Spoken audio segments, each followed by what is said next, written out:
Oh, this ain't supposed to happen to me. We all know once you become disgusted with a man, it's over with. It's only a matter of time before you just finally decide to break it off. So if you're feeling disgusted with him, just go ahead and break it off, girl, because it ain't going nowhere after that. He know you disgusted with him anyway, and that's why he ain't even trying no more. He know his time is up. Let me tell you how trash and annoying men are.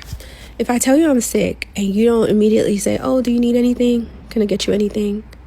We're not meant to be. We're not compatible, because trust me, when you're sick, that's what's going to come out of my mouth. Even if you ask and I say, no, cool, I don't need anything, that's good. But you telling me, oh, okay, get better. Or you say, oh, what did you do, like, to get better or whatever. And then I tell you, oh, I'm getting a massage and I'm probably going to order IV. And you still don't say, oh, let me get that for you. Or let me get one of those for you. Please stop fucking bugging me. Like, you're not for me. There's no fucking concern. And it's not money, because you could send me fucking meds from CVS that are $20. You could send me flowers just to make me feel better. It's not money. It's just the thought that counts. And you have no fucking incentive as a man to be like, oh, she's sick, let me make her feel better. Ew. And then when I say I'm getting a massage, your response is, oh, do you want me to come and massage you? Yuck. What the fuck is wrong with men? You're now making my sick moment into something like it's low-key sexual. That shit is the biggest fucking turn off ever. You ain't offering it. You talking about, so I'm gonna give up on a actual professional masseuse to have a fucking massage by you? So fucking annoying. Like, y'all just know how to irk my nerves. My fucking best friend is sending me something because I'm sick, and a nigga that's trying to get at me or trying to get some pussy or whatever the fuck your aim of the game is like, y'all not doing that?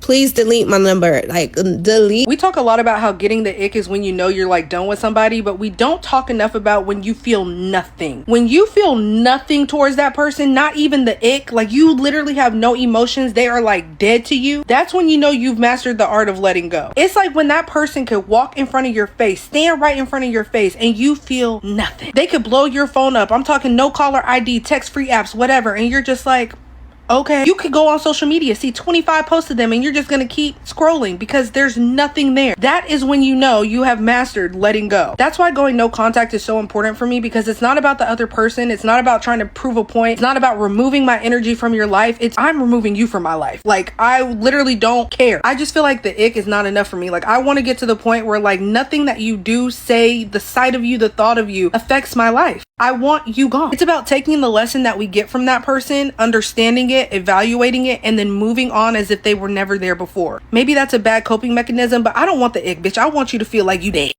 I need girls to realize that guys get the ick too, but we get the ick on very specific things, not this random shit like how y'all do. And it's really about how promiscuous you guys are. Like, if a guy really likes you and y'all could be talking for months, but you say the wrong thing or say some shit that you've done in the past that he really does not like, that instant you're disqualified and he's not going to fuck with you no more. And a lot of girls say that shit freely to a lot of different guys and nothing happens. And that's usually because if a guy's not taking you serious or really like you, he doesn't care what the fuck you did in the past. He just want to smash. But if a guy actually likes you and see something in you in the future or want something from you in the future, he's extremely sensitive about things you've done in the past. Because if a guy likes you, he cherishes you. And no guy wants to see something he cherishes being treated as something that's valueless. You know the relationship is done when everything about him starts looking ugly. Like, out of nowhere, the man that you once adored is giving you straight ick. His energy, ugly. The way he talks, ugly. The way he eats, ugly. The way that he walks into the room like he's so important, ugly. Even the way that he breathes starts bothering you. That's when you know you're checked out, because the ick don't lie. Once a woman gets the ick, there's no coming back from that. You ever look at him and think, why do you chew like that? Why do you laugh like that? And why do you exist so loud? Your body is still there, but your heart is already gone. And it's the same man you once cried over. The same man that you begged to act right. Now you can't even stand to look at him without feeling disgusted. welcome to the renewal. Please like, share, and subscribe. What many call the ick is a sudden feeling of disinterest, disgust, or loss of attraction towards someone, often triggered by behavior, small habits, or moments. Sometimes a friend or partner changes over time, and you can begin to notice habits that were hidden or overlooked during the beginning stages of their relationship. As the initial excitement fades, small incompatibilities or annoying behaviors can stand out more, leading to a sudden loss of attraction. The ick isn't something you can always prevent, but you can reduce the chances of it developing by building a relationship on a realistic foundation rather than just initial attraction. Let's talk about it. The biggest ick should be no response, inconsistency, no respect for your time or feelings. Until his complete disregard for you gives you the ultimate ick, you'll keep letting him string you along. You'll keep showing up over and over to get played again, over and over again. Girl, as soon as you start to feel confused by his actions, run away and run away fast. Otherwise, he's gonna have you running around asking any and everybody for advice and opinions based on the little breadcrumbs of attention he's giving you. What do I do if he's doing this? Girl, he's not doing anything. When really, you know you should be listening to the voice in your head screaming at you that he is not the one. If he was, he wouldn't be making you feel crazy, like you don't recognize yourself. You look in the mirror like, oh my God, how did I get here? You're looking around like, this is not where I want to be, addicted to a man who is not worried about me. You have lost sight of yourself and your self-respect. Girl, you need to find it. Stop checking for that man and check yourself. No man is worth losing your sanity. Until you're repulsed by his lack of pursuit or interest in you, you stay around. You know you should have been sick of this man by now. Take a long, hard look at all the evidence available to you. Really take the reality of the situation in, not your fantasy, because it should make your stomach turn and you will be disgusted by this man, so you can finally leave him alone. I had a psychology professor in undergrad who used to be a marriage counselor, and she said that the number one indicator that a couple was going to divorce is if one of them had that feeling of disgust in the relationship. And she said not regular disgust like, oh, that person burped like ew, or they farted like ew. Like a deep like disgust, you know, like I feel like the ick, you know, like ugh. And I want you guys to think of a time you ever had to end a relationship. Yeah, there were probably different things, but there was probably one instance where the person just gave you an ick and you knew like, I can't keep doing this. I get the ick so fucking quickly. Like if you are not obsessed, if you're not obsessed with me, I don't want it. I'm immediately not interested. Like what? No. Thirsty. You need to be absolutely starving for me. If I even feel remotely like you're not as into me as you were yesterday, like I'm gone. So sorry about that. Not really sorry. He watched my story and didn't slide up. He didn't reply. Ick. Back of the line. Get to the back of the line. I will dead ass move on in literally 30 seconds. Like, do not play with me. Do not play with me. And here's the thing. They do that whole hard to get thing, or they'll pull away. And I'm like, I'm off you. Oh, I'm off you. Comes back. No. Sorry, you've had your chance. I don't do second chances. Cause like, ill. What the fuck were you trying to do? Like, what the fuck were you trying to do, Brian? Exactly. I'm with Bill now. Limerence is one of the worst things I've ever experienced. I would not wish that on my worst enemy. I experienced real true limerence for the first time like a month ago. And it only lasted for a week, but y'all, I thought I was losing my mind. Basically, I tricked my own mind into falling in love or in deep like with the potential of someone. And I end up hurting myself because of my inability to see the reality of them being the worst person on the planet.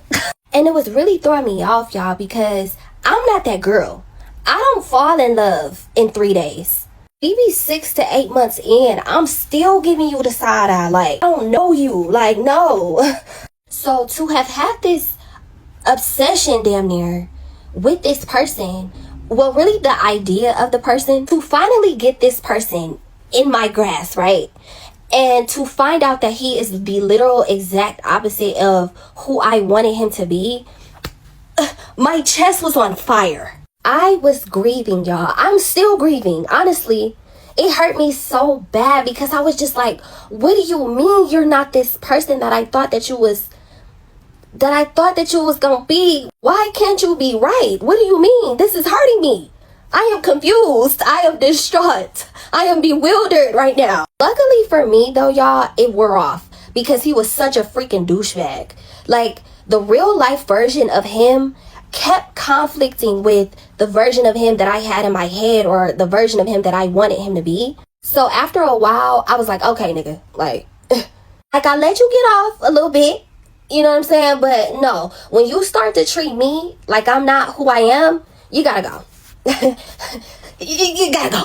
I feel like men a lot of the times be trying to sound sexy, but they don't know that instead they're like cringy. For example, I was supposed to link up with this guy. He's actually a friend of mine, and he got an apartment in downtown Dallas. So, you know, it has a really nice view and all that good stuff. So I can't remember what question I asked him, but he answered with, oh, do you really think that I'm going to bring you over here just to look at the nice view? Yes. That was the arrangement. I didn't know you had any hidden agendas or anything. Like, I didn't know we was playing games over here. You said, come see the new apartment, and I'm coming to see the new apartment. I see with my eyes, don't I? You gonna tell me, am I bringing you here just to look? What else are we supposed to do? Hillary and Kristen would both beg to be recorded during sex in like this really weird self-absorbed way where they wanted to perform for the camera. Ugh. They were both TikTokers. 5. One girl spent the date hating on cats. Just don't hate animals or children, dude. Come on. 6. Finally, multiple women have slid into my DMs with the first message, I don't think you're really 6'2". If your first message to me is annoying, ugh. If you get the ick with the emotionally available nice guy, that is because you have associated love with something you have to earn or prove, and you are attracted to unpredictability. Now, I know consciously you're probably like, no, I'm not. I hate unpredictability. I hate the hot and coldness. I just want a stable, secure person. Your nervous system hasn't caught up to what you actually want. Your nervous system chooses what's familiar. And so the unpredictable hot and cold person is exciting to you, and you're attracted to that person because your nervous system knows what to expect there. Your nervous system is attracted to that. So if you want to start to be attracted to those stable, healthy people, those secure, nice guys, then you need to change your nervous system. You have to do the work when you're single in order to attract the right person for you. You know, when you're in a relationship with someone and suddenly you get what we call the ick. I think I'm able to explain what that ick actually is. It's the illusion wearing off. And it's finally when the nervous system can actually speak after the fantasy has went away. When you're in trauma bonds, immediately you see someone and you feel the intensity, you feel the chemistry. You can't see no wrong in them. They look just absolutely attractive to you. And then some weeks, maybe even some months later, after you start seeing them for their true selves, then the ick starts to set in. Your body is actually shutting down after seeing the true nature of a person. So this person may have came off as a very, especially for women, you'll see a man and they come off as emotionally mature. They may even come off spiritual, but that mask can't stay for long. That mask eventually melts and you start to see little snippets of the true version of them, and then you actually see the true version of them. That is your nervous system finally letting you know that this person is not safe for you. They're not a safe place. And I think this happens a lot in women because I've had this conversation a lot. The reason being is we think someone is a safe place because familiarity and safety can feel the same. One thing I think women should know is that often that nurturing, safe, loving, mothering energy that we can sometimes give off can be confused as a sense of safety for your partner.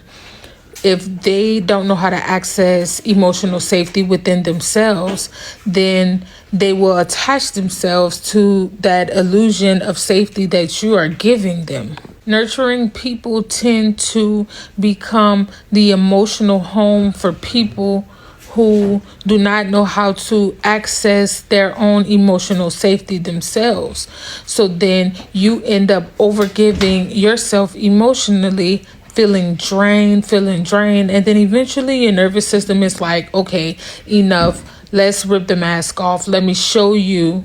Let me project exactly who this person is. Let's remove the fantasy lens. That is proof that your discernment was always there.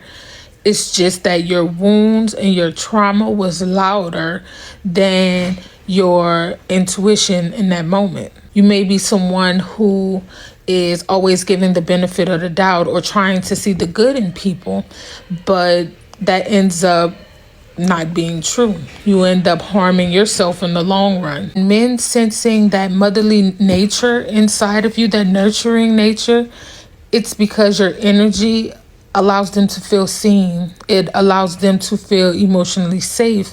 It allows them to regulate their emotions and want care that they have not even developed within themselves. So you have to be careful with that nurturing energy, because at that moment it's being siphoned from you and they don't know how to hold it. They just want access to it. They don't know how to bring safety into the connection to have that energy to grow or to feel protected. They just want to access it and keep taking and keep taking. That's why when there is nothing left, you see them moving on to the next available emotional space to siphon from. And that's why your body eventually recalls and you get the ick. Being unreliable as a partner is one of my biggest icks. Like, it is up there with lying and cheating for me.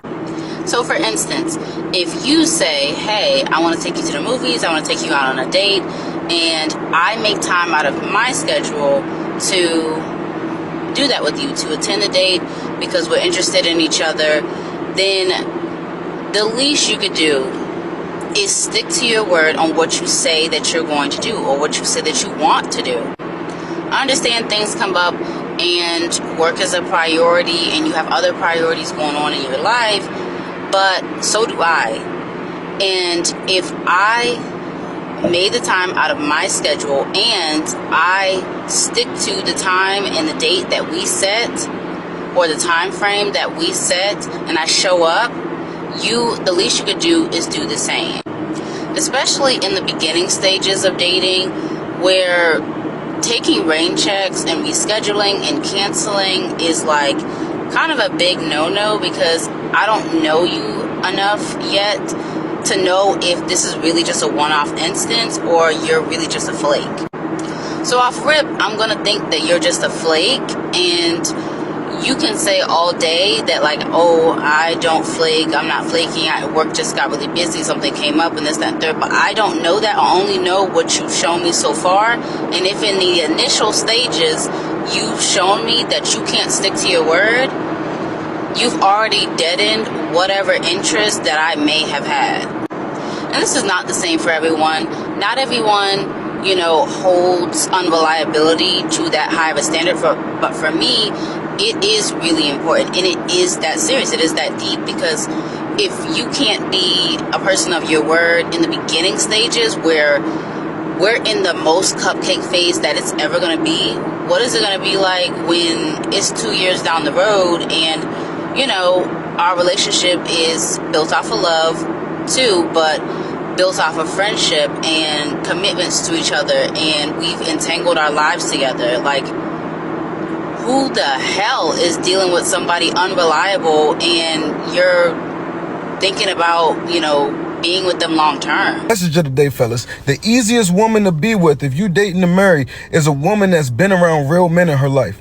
Because you can always tell when a woman has never been around no real men. Her whole idea of what a real man is comes down to what she saw on the internet or what she heard from a friend or what she heard through the grapevine. She don't have no idea of what a real man is or what it's like to wake up with him every day. The way he walks, the way he talks, the way he carries himself, the way he take care of business, the way that he protects, the way that he provides, the way that he loves. She's never seen that. She's never seen it. She don't have an uncle that was close by. She don't have a father. She don't have a brother that was in her life and seen how her brother loved, how her brother works. She don't know how to comprehend what a real man is. And it's kind of sad when you think about it, because a woman could actually come on the internet and talk about all of her positive aspects of everything her husband do for her, and she's still not going to get it because she has to see it in real life. She can't conceptualize something that's not there for her and tangible for her to see. She's not going to see a man's vulnerable moments. She's not going to see none of the extra stuff that comes with it. She sees that he protects, he provides, he's a good man, he's romantic, he buys the flowers, you know what I'm saying? He takes her on dates, he takes her on trips. That's all she sees. She's never seen a man's vulnerable side. Every time she see a vulnerable side, she get the ick and run. She's never seen a man emotional, a man goofy, a man in touch with his femininity. She's never seen any of that. She's never woke up next to a man every day. She only sees the masculine parts of a man that they show in their exterior, because all she hears about is the things that from the internet, or when she sees people out and sees other couples. She doesn't know what a real man is. We so complex when you actually waking up next to us every day. She doesn't know how to actually support a man, actually give him little like tidbits like, are you doing great, baby, or I support you to this. She don't know how to support his dreams, his goals, his aspirations, because she's never seen it. She's never seen her mom with the man over and over again when he was down financially or emotionally, and she had to be the backbone, the strength to pick me up. These women who have been married for years are strong and supportive of their man. There's no like, oh, you fall off emotionally, financially, you got a vulnerable moment, and now you just gone. There's none of that. No, but they wouldn't understand that. If you hear people say like, oh, I got the ick and now I don't like them anymore, and you're like, what does ick mean? Like, why is everyone saying I got the ick? Like, it's a thing. I'll explain it to you. The ick is basically your gut intuition saying this person is no longer a good option. Like, there's something, an alarm bell goes off in your body, in your mind, in your heart, in your gut that says this person is not the fit. Like, just abort the mission. It could be something that makes you feel uncomfortable, and many times when you're looking for a partner and they don't align with you in terms of religion, politics, long-term life goals, kids, money, or even appearance, if any of those things don't align suddenly, like after you guys have been dating for some time, then the ick comes. And the ick can come like at random points in time, okay? The ick is just like a word to describe oh, I don't think I like this person anymore. Like, something happened that I now don't like this person and they're just not compatible for me. You have to understand that, like, the ick is not a thing that's just like floating around in the air and all of a sudden it picks you and you're like, oh my God, I don't like my partner anymore. It's like, no. The ick happens because all of a sudden there is a discrepancy between who you thought this person was when you first started dating, and now they're showing their true colors, they're showing their true authentic self over time, they're opening up, and you're seeing like the full part of them, and they disclose something to you that makes you feel like, you know what, this is not what I want out of a partner. It could be something very obvious, like they don't want kids and you do, so it's like, I have the ick, like this is not it for me, like no. Or it could be something like covered up, okay? So you could say like, oh, you know what? I just don't like the way they smell, or I don't like their outfits. Like, can they just try a little harder? Like, I just don't think this is gonna work out. Like, you pick something really stupid that really doesn't matter that much. Like, you can always change their style or like buy a stylist for them. Like, those are easy fixes.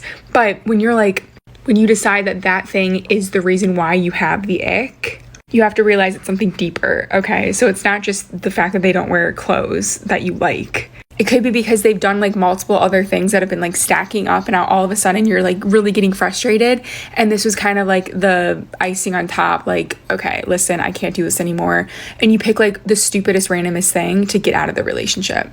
Some things that could be stacking up that make you frustrated. It is so embarrassing to be in a relationship with someone that is like beyond thirsty, but let alone like needs attention from every single person on the planet and has to have multiple people in their inbox, or they're liking everyone's photos. And the reality is, like, the girls' photos that these people like have like 1,500 other people liking it. Like, what does it do for you as a person just to like be like, oof, oh my gosh, she's so hot, I have to like her photo and maybe she'll see me? Like, 99% of the time they don't see you, they don't even like you. They probably laugh at you. They probably think you're a clown, just another person just like they're lusting over them, when you have a whole partner. It's honestly disgusting. But also, those type of people will get so mad if you post yourself. Like, you can't be seen, but they want to see everybody else. You have to be locked up while they're out there just slanging it around. Like, it's just embarrassing to be in a relationship with these people that genuinely need attention from every single person, and they're not even getting the attention. I genuinely had to sit my ex down one time and be like, look, I'm not even on some pick me, not even on some like insecure stuff, but you make us look like horrible as a unit. You make us look like clowns, because these females are sending it to me like, hey, isn't this your man? And he literally genuinely thought that it was just innocent, like he was just being supportive or whatever, or like at least that's what he says. But at the same time, it's like, if they don't even like you, why do I? It's just embarrassing. Just like, ew, I can't. I'd rather be alone than be with someone that has to be having attention or side quests or like. And some of the side quests, don't even get me started. Some of the people I find out that my ex has cheated with is just like, why? Like, literally, why? And don't get me wrong, like, I know I can be the problem. I'm not perfect, but at the same time, I know that I'm loyal. I have this problem where oh my God, almost every single man gives me the ick. Like, I get the ick so easily. So I wrote out a list of things that men do that give me the ick. And these things don't necessarily apply to women. Like, some of them do, but I feel like most of them, I'd be cool if the woman did it. But when the men do it, I'm like, ugh, get away from me. Let's go through the list. I'm not gonna get through the whole thing because it is very long.